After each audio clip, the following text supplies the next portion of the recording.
మన ప్రభువును రక్షకునైన యేసుక్రీస్తు నామంలో ఈ వీడియోని వీక్షిస్తున్న మీ అందరికీ ప్రైజ్ ద లార్డ్.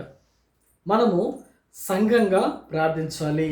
సంఘంలో ప్రార్థన కూడికలు చాలా చక్కగా జరగాలి అనుకోవచ్చు. అవును కదా, సంఘంలో ప్రార్థనలు జరుగుతూ ఉంటాయి, ఇప్పుడు ఏంటి అవసరము అని. కానీ చాలా జాగ్రత్తగా గమనిస్తే సంఘంలో ప్రార్థనలు జరిగేటప్పుడు ప్రార్థించే వారి యొక్క హృదయాలు కావచ్చు, ప్రార్థించే వారి యొక్క మనస్తత్వాలు గమనించినట్లయితే దేవునికి దగ్గరగా ఉంటున్నాయా, లేకపోతే ఆయాసకరమైన విషయాలు ఏమన్నా ఉన్నాయా?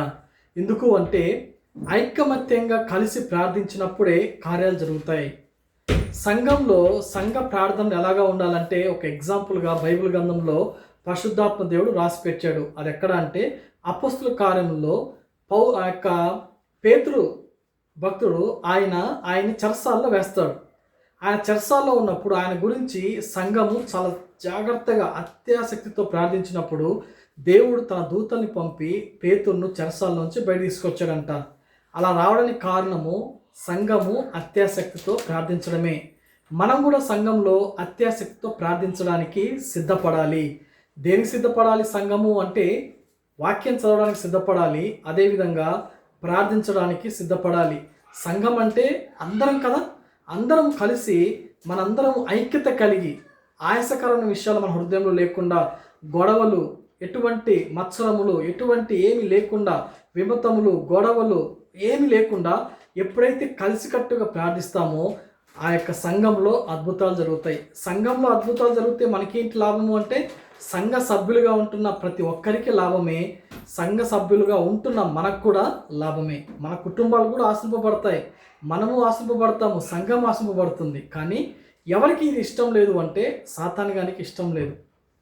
సాతానుగానికి ఎప్పుడు అందరం కలవడం మనకి ఇష్టం లేదు.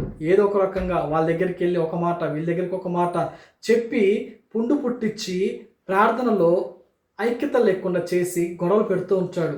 అయితే దాన్ని మనం ఎలా అధిగమించాలంటే ఆ సాతానుని ప్రార్థన ద్వారా పెకిలింప చేయాలి. వాని ఆలోచనలు పక్కన పెట్టేసేయాలి. ఏమొచ్చినా సరే మనం సంఘంగా ప్రార్థిద్దామని. ఎందుకు అంటే సంఘం అంతటికి క్షేమమైతే మనకు క్షేమమే కదా. సంఘానికి దెబ్బ అంటే అందరికీ ప్రాబ్లమే కదా. కాబట్టి చాలా జాగ్రత్తగా మనం ఉండాలి. కాబట్టి సంఘమా ప్రార్థించడానికి సిద్ధపడాలి. అది ఏ సంఘమైనా సరే, ఒక సంఘం మరొక సంఘం కోసం ప్రార్థించాలి. ఆ సంఘంలో ఉన్న యొక్క ఏదైతే అవసరాలు ఉన్నాయో వాటి గురించి ఈ సంఘం వాళ్ళు ప్రార్థించాలి. అలా ప్రతి ఒక్కరు ప్రతి సంఘము ప్రార్థన పూర్వకంగా కలిసి ఉంటే తప్పకుండా మనము విజయాలను చూస్తాం, దేవుని యొక్క రాజ్యాన్ని కట్టగలుగుతాం. ఇటువంటి కృప ప్రతి సంఘానికి దేవుడు దయచేయును గాక. ఆమెన్. Praise the lord.